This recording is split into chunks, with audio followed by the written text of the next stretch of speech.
I'm asking the President of Kisii County, Governor Simba, that a cry has come to our office that in the good work you are doing, the pending bills you have not paid. Now, the Council of Governors gave 15 period, grace period, so that the undisbursed expenses or exchequer funding from the National Treasury can be used up.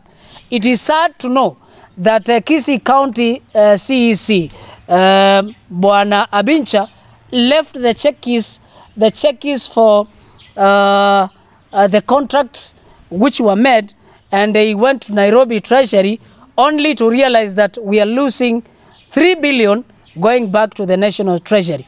I'm seeking the governor to follow up this matter expeditiously and ensure that all of the funds we receive from the exchequer should be used. It is really disheartening to know that most of the contractors are crying.